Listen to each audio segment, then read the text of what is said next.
Galing sa mundo sa pamamagitan ng surat ng naman.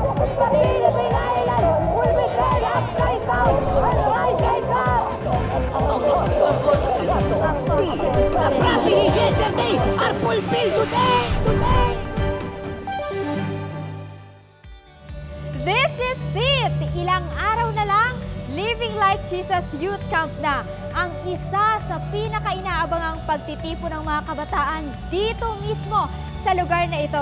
Kaya tara, silipin natin ang ilang mga preparation para dito.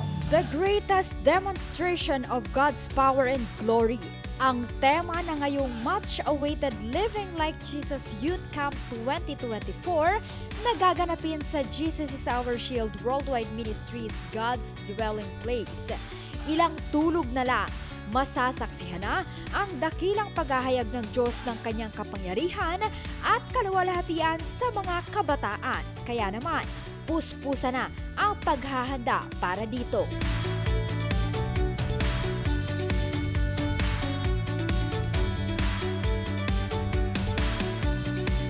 Dakila nga ang pananabik at inaasahan sa dakilang pagtitipon na ito ng mga kabataan mula sa dulo ng bansa sa Mindanao. Malaki po yung desire ko, lalong-lalo na sa coming youth camp.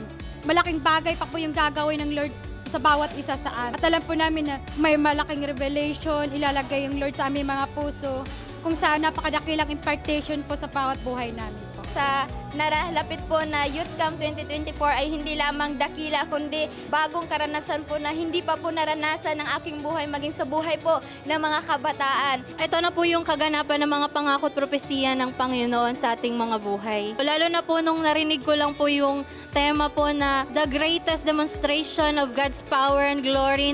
Doon pa lamang po nung malaman ko yun, talaga yung balahibo ko po is tumitindig na po. Tapos damang-dama ko po yung glory talaga ng Lord. Grabe po yung expectation po natin. Ma-experience po natin ang bagong bagay, unprecedented, greater things na gagawin ng Diyos sa aming mga buhay, sa buhay po ng mga kabataan, lalong-lalo na po dito sa Mindanao. Sa Visayas. Alam ko po na hindi lang po ako yung excited. Alam ko ang buong Living Like Jesus Youth ay excited po sa gaganapin na Living Like Jesus Youth Camp this coming July po. Ako po ay sobrang excited kasi first time po akong dadalo at alam kong hihigitan pa ng Lord ang aking expectation at desire sa aking puso. At lalo na ang mga kabataan sa Luzon. Kahit madami na pong ginawang Lord sa akin is mas nag-expect na po ako, mas greater lalo na po para po sa darating na youth camp dahil kung dito po ni-ready na po yung vessel ko po dito pa lang sa 3 days corporate prayer and fasting is mas lalaki pa po ang ibibigay sa akin ng Lord lalo na sa pagdating ng youth camp. Minsan pa, the Lord will make a history sa ministeryong ito at sa bawat buhay po ng mga kabataan. Kaya excited na excited po ako sa gagawin ng Lord sa July 2 to 5. Lahat po tayo ay fully paid na pagdating po sa gaganapin po na youth camp. Huwag po natin i-miss po ang Youth Camp 2024. Kaya kayo mga kabataan, huwag po kayong mag-atubili na pumunta. Yung registration kasama po yan sa pinag-pray namin, kaya answered prayer na po yan. Yung travel nyo po, transportation at lahat ng pangangailangan po natin para sa youth camp, answered prayer na po yan. Kaya mga kabataan, walang sayang po pag tayo po ay pumunta. Kung saan masigit na dakilang bagay yung inihanda po ng Lord sa ating lahat. Kaya lahat ng mga kabataan dito sa GSR Shield at sa iba't ibang fellowship, inaanyayahan po namin kayo na dumalo po kayo para ma-experience nyo po yung demonstration ng power at glory ng Lord sa ating mga buhay. Sumama na kayo sa darating na Youth Camp 2024. See you!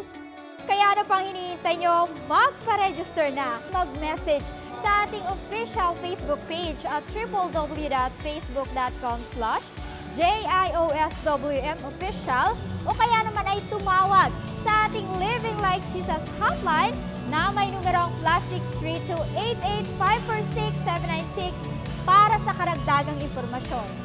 See you here, Living Like Jesus Youth!